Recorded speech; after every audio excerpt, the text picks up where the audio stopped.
Herkese merhaba. Bilinmesi gerekenler kanalına hoş geldiniz.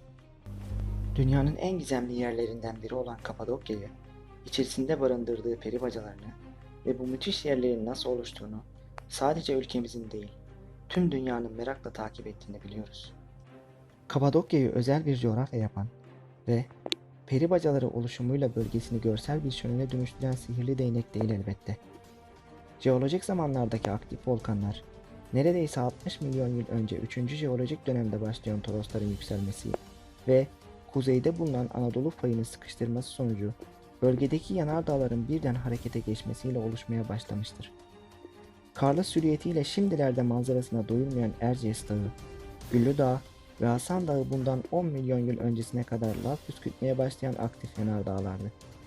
Kapadokya bölgesi ise arkeolojik kazılarda bulunan deniz canlılarının fosillerinden de anlaşıldığı üzere bir iç deniz olarak karşımıza çıkıyordu.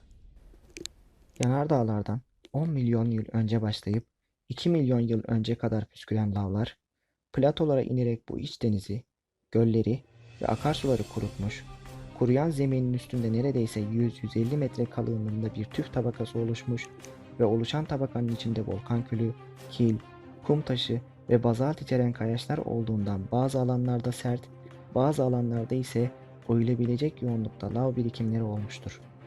Bu tabaka, ilerleyen zamanlarda bölgeden geçen Kızılırmak başta olmak üzere, vadilerin yamacından inen seller ve rüzgarların etkisiyle değişime uğramış, bitki örtüsünün azlığı ve tüf tabakasının geçirimsizliğiyle kuvvetlenen sel suları akarken, sert kayaların arasında inatla yol açmaya çalışmış, sert kayalar azgın suların gücü karşısında çatlayıp koparken, alt kısımlarında ise derin ve dalgalı vadiler bırakmıştır. Tabiatın bu coğrafyada asırlar boyu bir sanatkar, bir heykeltıraş edasıyla çalışması ve emek vermesiyle sel sularının aşındırmasından kendini koruyan sert kayalar, dünyada eşi benzeri olmayan şapkalı, konik gövdeli peri bacaları oluşumunu gerçekleştirmiştir. Kapadokya'nın sınırlarını tarihte ilk kez Roma Antik döneminin ünlü coğrafyacısı Strabon çizmiştir. Güneyde Toroslardan başlayarak kuzeyde Doğu Karadeniz kıyı şeridi, batıda Aksaray, doğuda ise Malatya olacak şekilde geniş bir alanı Kapadokya olarak isimlendirmiştir. Günümüzde ise bizim Kapadokya dediğimiz bölge Aksaray, Nevşehir, Niğde, Kırşehir ve Kayseri illerini kapsıyor. Bu sınırların arasında Avanos, Ürgüp, Göreme, Uçhisar ve Ihlara çevresi kayalık Kapadokya bölgesi olarak biliniyor. Dili olsa da neler gördü getirdi bir anlatsa dedirtecek kadar eski tarihi olan peri bacaları, Kapadokya peri bacaları oluşumundan bu yana birçok medeniyete ev sahipliği yapmıştır. Bölgenin doğal binaları olan peri bacalarının içleri, ilk insan yerleşiminin olduğu Paleolitik dönemde oyulmaya başlamış ve Hititlerin yaşadığı dönemlerden sonra 3. yüzyılda ilk Hristiyanların inançlarını özgürce yaşayabilmeleri için hem bir sığınak, hem bir ibadethane, hem de ev olarak kullanılmıştır.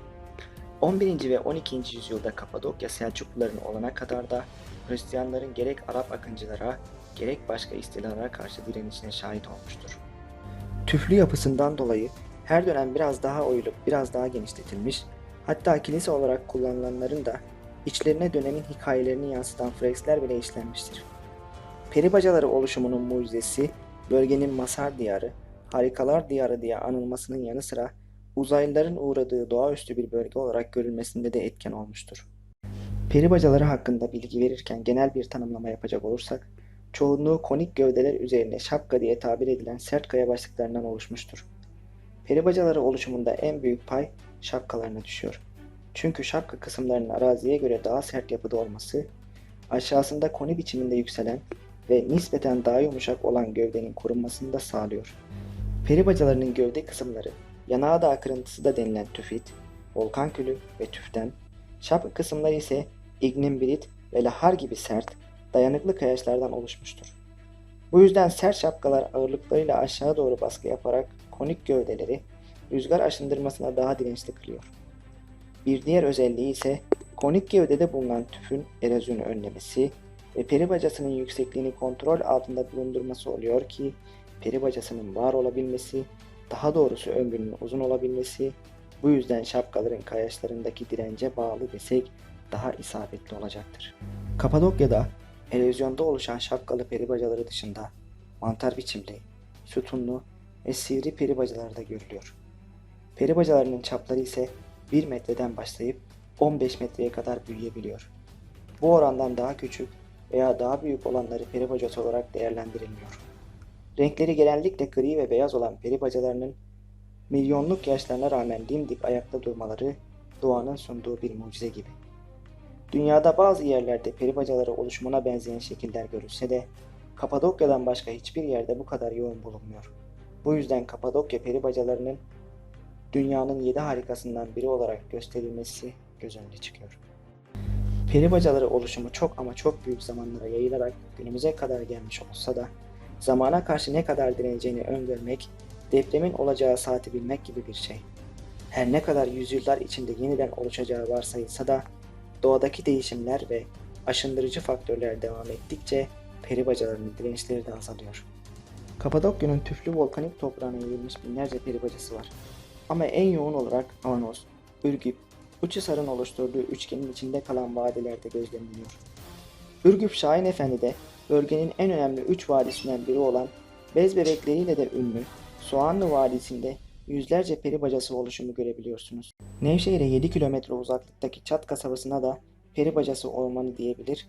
Aksaray'ın Güzelyurt ilçesine bağlı Selime'de yamaçlarda yaslanmış peri bacalarında güneşin bıraktığı renkleri seyredebilirsiniz. Avanos, Göreme yolunda Paşabağ Vadisi'ne uğrayıp bir zamanlar keçislerin inzivası olan mantar biçimli peri bacaları arasında yürüyebilirsiniz. Videoyu buraya kadar izlediğiniz için teşekkür ederiz. Bizimle birlikte dünyadan daha fazla ilginç bilgiler öğrenmek için kanalımıza abone olabilirsiniz.